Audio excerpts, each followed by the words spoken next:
Sir আজকে press meet ডাকার কারণটা কি? আজকে অনেকগুলো বিষয় নিয়ে এসেছি।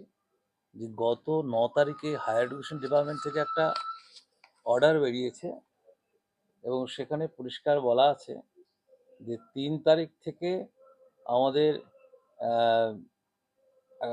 পিজি যে অ্যাডমিশন প্রক্রিয়া, মানে এমএ এমএসসি এমকমের যে অ্যাডমিশন প্রক্রিয়া, সেটা শুরু হয়ে যাবে আগামী 3 তারিখে। এবং সেই জন্য 3 তারিখের আগে সমস্ত কলেজ এবং বিশ্ববিদ্যালয়কে গভর্নমেন্ট একটা নোটিফাই করে রেখেছেন যে সেখানে সবাইকে এই পরীক্ষাগুলো কিন্তু তার আগে নিতে হবে এবং রেজাল্টও দিতে হবে।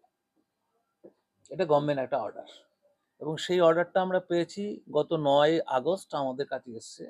সেই মোতাবেকে আমরা কন্ট্রোলার সাহেবের সঙ্গে কথা বলে, আমাদের ডিনরা আছেন, আমাদের রেজিস্ট্রার আছেন, কথা বলে আমরা একটা প্রি শিডিউল আমাদের ছিলই পরীক্ষা রুটিন। আগামী 22 তারিখ থেকে পরীক্ষা শুরু হচ্ছে। কারণ বিশ্ববিদ্যালয় বলুন আর কলেজ বলুন, যে কোনো শিক্ষা প্রতিষ্ঠানে প্রথম প্রায়োরিটি কিন্তু ছাত্রছাত্রীরা। ছাত্ররাই হচ্ছে আমাদের সম্পদ, এবং তাদের জন্যই আমিও একজন এই বিশ্ববিদ্যালয়ের শিক্ষক, এবং আমারও প্রথম প্রায়োরিটি থাকবে ছাত্রছাত্রীরা। এবং আমরা পরীক্ষা রুটিন করার পরে দেখতে পাচ্ছি শিক্ষাকর্মীদের একটা কয়েকদিন ধরে অনবরত অবস্থান চলছে। যে অবস্থানটা কোনোভাবে আমরা মানতে পারছি না, এবং আমরা আমাদের আহ, প্রশাসনিক তরফ থেকে যেখানে যেখানে জানানোর গভর্নমেন্টের কাছে, ইভেন মুখ্যমন্ত্রীর কাছেও জানিয়ে দিয়েছি, ব্রাত্য বসুর কাছেও জানিয়ে দিয়েছি, হায়ার এডুকেশন জানিয়ে দিয়েছি, এবং সমস্ত কপি আমার এখানে আছে। আমরা ধরুন মুখ্যমন্ত্রীকে জানিয়ে দিয়েছি, আজকেই জানিয়ে দিয়েছি, এবং ইংরেজি একটা ড্রাফট এবং বাংলা একটা চিঠিও পাঠিয়ে দিয়েছি। এবং সেখানে আমরা পরিষ্কার বলছি যে পরীক্ষাটা কিন্তু কোনোভাবে বন্ধ করা যাবে না। তো এখানে একটা দ্বিচারিতা আমরা লক্ষ্য করছি। দেখুন, গভর্নমেন্ট অফ ওয়েস্ট বেঙ্গল একদিকে হায়ার এডুকেশন বলছে পরীক্ষাটা এর মধ্যেই নিতে হবে এবং 3 তারিখ থেকে অ্যাডমিশন প্রক্রিয়া চালু করতে হবে, এবং এখানে কিছু শিক্ষাকর্মী কিছু দলগতভাবে তারা বলবার চেষ্টা করছে যে না, আমরা পরীক্ষা হতে দেব না। এই যে কন্ট্রাডিকশন, এই কন্ট্রাডিকশনটা সবার কাছে পরিষ্কার হওয়া দরকার। যে ছাত্রছাত্রীর স্বার্থে কন্ট্রোলার, রেজিস্ট্রার এবং ডিনরা, আমরা যারা শিক্ষকরা আছি, একটা বৃহৎ সংখ্যক শিক্ষকরা আমরা কিন্তু পরীক্ষাটা নিতে চাই, এবং শিক্ষাকর্মীরা এক্ষেত্রে বাধাদান করছে। এবং গতকালও আমরা দেখেছি ফিনান্স অফিসারের ঘরে গিয়ে বেশ কিছু একটা অসম্মানজনক একটা অবস্থায় ফেলে রেখেছেন, কারণ বেশ কিছু কর্মীকে আমাদের কাজ করতে দেননি, কন্ট্রোলার অফিসে করতে দেননি। এই যে একটা অরাজকতা তৈরি করার একটা অভিসন্ধি করছেন, সেটা আমরা কিন্তু আজকে ওপেন মিডিয়ায় সবাইকে জানাতে চাই। কারণ অভিভাবকদেরও এই বিষয়ে অবগত হওয়া দরকার। আপনারা যারা প্রেসের লোক আছেন, আপনারাও এই জায়গা থেকে আমরা একটাই বার্তা দিতে চাই যে ছাত্ররাই কিন্তু আমাদের শেষ কথা। ছাত্রদের জন্যই আমাদের চাকরি, ছাত্রদের জন্যই আমাদের বিশ্ববিদ্যালয়, এবং ছাত্রদের যদি এই অবস্থা পরীক্ষাটা না হয়, তাহলে আমাদের ভর্তি প্রক্রিয়ায় তারা অংশগ্রহণ করতে পারবে না, ক্ষতিগ্রস্ত হবে। এই ক্ষতিগ্রস্ত অবস্থাটা কোনো অবস্থাতে আমরা মেনে নিতে পারবো না, এবং সেইটি সমস্ত স্তরে আমি জানিয়ে দিয়েছি, এবং আপনাদের প্রেসের মধ্য দিয়ে সমস্ত জনগণকে, রায়গঞ্জবাসীকে, অভিভাবকদেরকে জানানোর চেষ্টা করছি যে এইটা কিন্তু কোনোভাবে আমরা করতে দেব না। এবং সেই জায়গাটা কিভাবে অন্য বিশ্ববিদ্যালয়ের বাইরে যারা আছেন তারা কিভাবে প্রোটেক্ট করবেন, প্রতিবাদ করবেন, সেটা তাদের ব্যাপার। কিন্তু আমাদের পক্ষ থেকে একটাই মেসেজ, কিন্তু পরীক্ষাটা যদি শিক্ষাকর্মীরা কালকে না নেন, তাহলে কিন্তু আমরা আইনানুগ ব্যবস্থা গ্রহণ করব। অলরেডি ডিএমকেও জানিয়েছি, রেজিস্ট্রার সাহেব এসপিকেও চিঠি করে দিয়েছেন প্রশাসনিক লেভেলে, এবং মুখ্যমন্ত্রী, শিক্ষামন্ত্রী, রাজ্যপাল সমস্ত জায়গায় কিন্তু আমরা করেছি। এবং এর এর মধ্য দিয়ে আরেকটা জিনিস ঘটছে, যে ফিনান্স অফিস 2 দিন ধরে কাজ করতে পারছে না। যদি ফিনান্স অফিস কাজ করতে না পারে, এই যে 30 তারিখের পরে কর্মচারীদের যে স্যালারি হবে, স্যালারিটা কিন্তু হবে না। এবং ফিনান্স অফিসের এই যে সমস্যার জন্য অনেকগুলো পেমেন্ট, অনেকগুলো টেন্ডার প্রক্রিয়া এবং অনেকের প্রজেক্ট রয়েছে, সেই প্রজেক্টগুলো কিন্তু বন্ধ হয়ে আছে। এবং এই ক্রমশ কিন্তু এই ঘটনাগুলো আমরা লক্ষ্য করছি।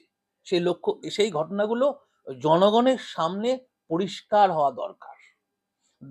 আরেকটা জিনিস, লাইব্রেরিতে যারা যে সমস্ত স্টাফ শিক্ষাকর্মী থাকেন, তারা 2 দিন ধরে থাকছেন না, এবং লাইব্রেরি থেকে স্টুডেন্টরা কিন্তু বই পাচ্ছে না, লাইব্রেরির ফেসিলিটিগুলো পাচ্ছে না, এবং বিভিন্ন ডিপার্টমেন্টে কিন্তু কোড আনকোড হুমকি দেওয়া হচ্ছে যে কাজ করতে দেব না। এই অরাজকতা ইতিপূর্বে আমরা দেখিনি, এবং যারা এটা করছেন আমি মনে করি তারা একটা অভিসন্ধি, তারা একটা অচলাবস্থা তৈরি করার জন্য, এখানকার স্টুডেন্টদের ভবিষ্যৎটাকে নষ্ট করবার জন্য, গভর্নমেন্টের অর্ডারকে ভায়োলেট করবার জন্য এই উঠে পড়ে লেগেছে। আমরা কখনোই হায়ার এডুকেশনের এই অর্ডারকে ভায়োলেট করতে পারি না। এটা একটা শিক্ষার সঙ্গে যুক্ত। আজকে ছাত্রছাত্রীদের যে অবস্থা, করোনার পরবর্তীকালে যে অবস্থা, সেই অবস্থায় দাঁড়িয়ে শিক্ষকরা আমাদের বিশ্ববিদ্যালয়ে কিন্তু অনেকটা রিভাইজ করেছে। প্রচুর সংখ্যক ছাত্রছাত্রী কিন্তু ভর্তি হয়েছে, এবং উত্তরবঙ্গে যতগুলো শিক্ষা প্রতিষ্ঠান রয়েছে, আমি এখানে বলতে চাই যে রায়গঞ্জ ইউনিভার্সিটির যে ভর্তির প্রক্রিয়াটা কিন্তু অনেকটাই বেশি। এবং কেন বেশি? কারণ আমরা সেটাকে রিভাইভ করবার চেষ্টা করেছি।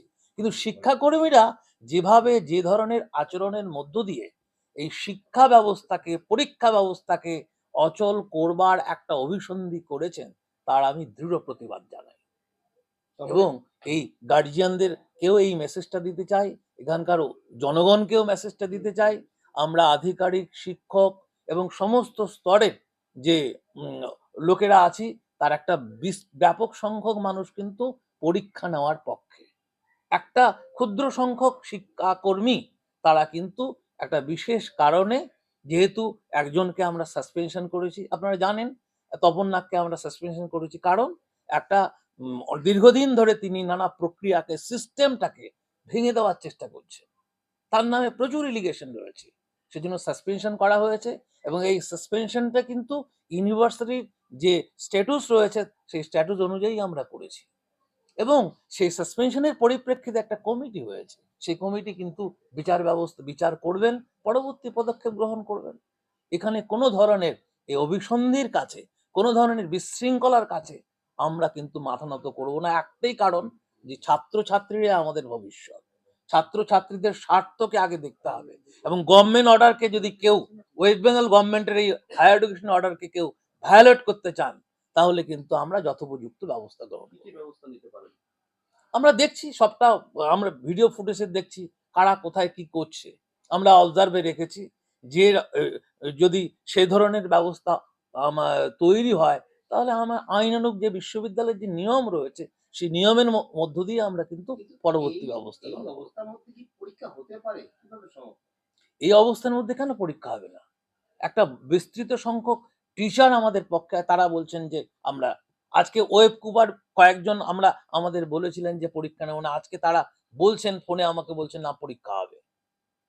এবং শিক্ষাকর্মীরা তারা একটা জায়গা থেকে বলার চেষ্টা করছেন যে না আমরা পরীক্ষা নেব না।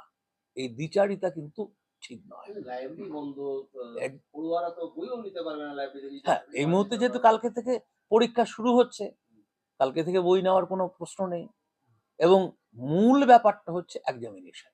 শিক্ষাকর্মীদেরকে ছাড়া কি এক্সাম নেওয়া পসিবল? শিক্ষাকর্মীদের 22 জন আমাদের উইলিং দিয়েছেন, যদি 22 জন থাকেন তাহলে 22 জনের মধ্য দিয়ে হবে। যদি না হয়, আমরা যেন তেন প্রকারেণ আমরা কিন্তু পরীক্ষা নেব, কারণ ছাত্রছাত্রীদের ভবিষ্যৎটা আমাদের কাছে সবচেয়ে বড় কথা। তাদেরকে অন্ধকারে আমরা ঠেলে দিতে পারি না, যে শিক্ষক হিসাবে। তাহলে কি প্রশাসনের দ্বারস্থ হবে? অবশ্যই আমরা তো জানিয়েছি, এসপি কে জানিয়েছি, ডিএম কে জানিয়েছি, আমরা রাজ্যের সমস্ত স্তরে কিন্তু জানিয়ে দিয়েছি, এবং সমস্ত স্তরে জানিয়ে দেওয়ার পরে কালকে আমরা কিন্তু যথোপযুক্ত ব্যবস্থা গ্রহণ করব এবং পরীক্ষা নেব। বিশ্ববিদ্যালয়ের শিক্ষাকর্মী মোট কতজন আছেন? হুম? সেটা তো প্রায় মাসখানেক হয়ে গেল, কোনো সমস্যা নেই। একটা বিশ্ববিদ্যালয় একটা তো প্রসেসের মধ্য দিয়ে চলে, হঠাৎ করে তো কোনো কিছু ঠিক হয় না। একটা একটা ধীরে ধীরে, আমরা এর আগে মিটিং করেছি অধ্যাপকদের সঙ্গে, ডিনদের সঙ্গে, কন্ট্রোলারের সঙ্গে, সমস্ত কিছু ভেবে মাসখানেক আগের থেকে আমরা ভেবে চিনতে একটা ডেট ঠিক করেছি। 22 থেকে পরীক্ষার ফাইনাল ডেট করেছে, অনেকগুলো লাইব্রেরিতে বুক এক্সচেঞ্জ হচ্ছে না বা ট্রানজাকশন কমে যাচ্ছে, সেক্ষেত্রে ছাত্র তো সাফার হচ্ছে। অবশ্যই হচ্ছে, ছাত্ররা ক্ষতিগ্রস্ত হচ্ছে, কিন্তু পরীক্ষাটা যদি না হয় আরো সাংঘাতিক ভাবে ক্ষতিগ্রস্ত হবে। ক্যারিয়ারটা জিও পড়েছে। স্যার মোট শিক্ষাকর্মী কতজন আছেন বিশ্ববিদ্যালয়ে? বিশ্ববিদ্যালয়ের রেজিস্ট্রার সাহেব বলতে পারবেন টোটাল আছেন 100 কতজন? 92 জন তার আছেন। মধ্যে 22 জন উইলিং আছে, তার মধ্যে 22 জন উইলিং দিয়েছেন, 23 জন দিয়েছেন 69-70 জন এবং আন্দোলনে আছে। তাতে কোনো অসুবিধা হবে না। এবং আন্দোলন তার না, সঙ্গে তার সঙ্গে আমাদের অনেক গেস্ট টিচাররা আছেন, অনেক স্কলার আছেন, বিভিন্ন সময় পরীক্ষার সঙ্গে ইনভলভ হয়ে যান। তো আমি মনে করি, আমি বিশ্বাস করি বিশ্ববিদ্যালয়ে পরীক্ষা চালানো কোনো সমস্যা হবে না।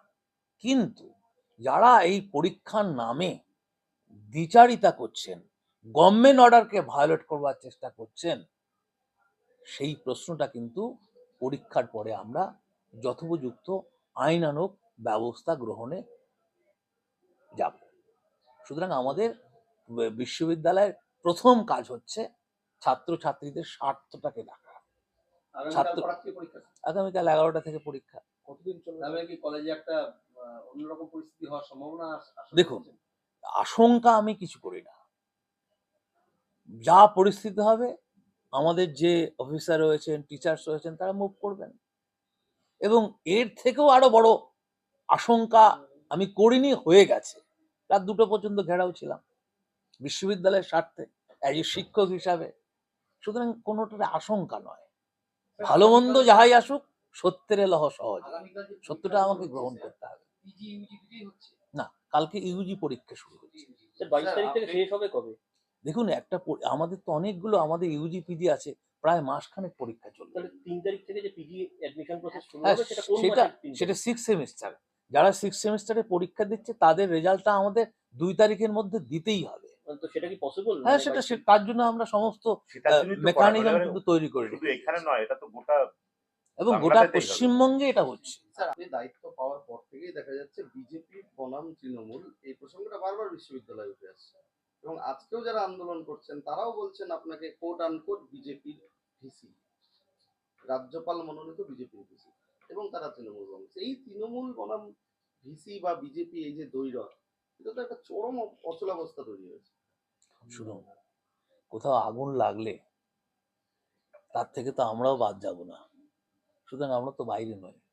গোটা পশ্চিমবঙ্গে অনেকগুলো সমস্যা তৈরি হয়েছে। সেই সমস্যার পরিপ্রেক্ষিতে আমি মনে করি প্রত্যেকটা মানুষকে সংযত হওয়া দরকার। ক্রমশ মানুষ আর সহনশীল হতে চাইছে না, অসহিষ্ণুতা বেড়ে যাচ্ছে। এবং বিশ্ববিদ্যালয়ে যারা আজকে পরীক্ষা নেব না বলছে, তারা যেভাবে অসহিষ্ণু হয়ে উঠছে, সেইটা কোনো পলিটিক্যাল ছাপ দিয়ে চিহ্নিত করা যায় না। সুতরাং পলিটিক্সের মতো থাকবে। যখন কোনো ভাইস চ্যান্সেলর এই চেয়ারে বসেন, দলমত নির্বিশেষে সমস্ত স্তরের মানুষদের কথা তাকে ভাবতে হয়। এবং তার থেকেও বড় কথা, আমি যেদিন বসেছি সেদিন থেকেই বলে যাচ্ছি, আমি কিন্তু রায়গঞ্জ বিশ্ববিদ্যালয়ের একজন শিক্ষক, এবং সেই জায়গা থেকে, আমার ভালোবাসার জায়গা থেকে এই বিশ্ববিদ্যালয়ে এই পদে আমি আসীন হয়েছি। সেখানে যদি কেউ কোড আনকোড বলতে চান যে অমুক পার্টি সমুক পার্টি ইত্যাদি, আমি মনে করি এগুলো কথা ভিত্তিহীন। কারণ বিশ্ববিদ্যালয় আমাদের বিশ্ববিদ্যালয়, বিশ্ববিদ্যালয়কে রক্ষা করার দায়িত্ব আমাদের। সুতরাং আমরা যেন তেন প্রকারেণ বিশ্ববিদ্যালয় রক্ষা করব, এবং সেই বিশ্ববিদ্যালয় রক্ষা করবার জন্যই আমরা কিন্তু আধিকারিক থেকে শুরু করে, শিক্ষক থেকে শুরু করে, ডিন থেকে শুরু করে সবাই আমরা কিন্তু অতন্দ্র প্রহরীর মতো কাজ করে যাচ্ছি। এই বিষয়টা আপনি শিক্ষামন্ত্রী বা মুখ্যমন্ত্রীর নজরে এনেছেন? এই যে নজরে এনেছি বলতে, এই যে চিঠি আছে আমার কাছে, এই যে আমাদের মুখ্যমন্ত্রীর কাছে চিঠি দিয়েছি, ইংরেজিতে এবং বাংলাতে দুটো ভাষায় করা আছে। বার্তাটা কি আন্দোলনকারীদের কাছে পৌঁছচ্ছে না? তারাও তো বলছেন তারা তৃণমূল করেন, জেলা স্তর, রাজ্য নেতৃত্ব, তারা এর মধ্যে ইনভলভমেন্ট রয়েছে। তারপরে কি তার মানে কি তাদের কাছে কোনো বার্তা পৌঁছচ্ছে না? শুনুন, কেউ যদি শোনার পরেও মনে করে যে আমি কান দিয়ে শুনিনি, সে দায়িত্ব তো আমার নয়।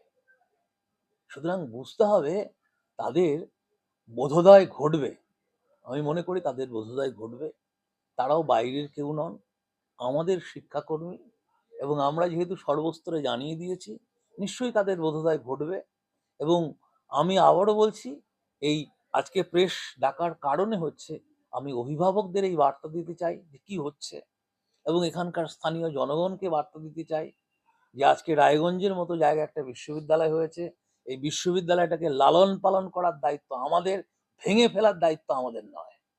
সুতরাং এই বিশ্ববিদ্যালয়ের যে ছাত্র ছাত্রী রয়েছে, তাদের ভবিষ্যৎ নিয়ে আমাদের প্রথমে চিন্তা করা দরকার। সেই ভবিষ্যৎকে কেউ যদি নস্যাৎ করে দিতে চায়, এটা আমি হতে দেব না, একটা আমরা হতে দেব না। একটা প্রশ্ন, সেটা হচ্ছে আন্দোলনকারীরা যেটা বলছেন যে 10-12 দিন ধরে তাদের এই আন্দোলন চলছে, কিন্তু আপনি তাদের সাথে কোনো রকম কথা পর্যন্ত বলেন, তাদের সমস্যার কথা জানতে চান না। এটা ভুল কথা, কারণ রেজিস্ট্রার সাহেব দুই দিন ডেকে কথা বলেছে। তা এইরকম তো নয় যে বিশ্ববিদ্যালয়ে জনে জনে কথা বলতে হবে। বিশ্ববিদ্যালয়ে একটা সিস্টেম রয়েছে এবং প্রশাসনিক স্তরের হেড আছেন রেজিস্ট্রার সাহেব, রেজিস্ট্রার সাহেব কথা বলেছে এবং ডিনরাও তো নানা সময় কথা বলেছে, আমরা টিচার্স কাউন্সিল থেকেও টিচার্স কাউন্সিল থেকেও কালকে কথা বলা হয়েছে। তাহলে কিভাবে কথা বললে কথা বলাটা সম্পূর্ণ হবে সেই ব্যাখ্যা কিন্তু আমাদের বাংলা অভিধানে অন্তপক্ষে নেই।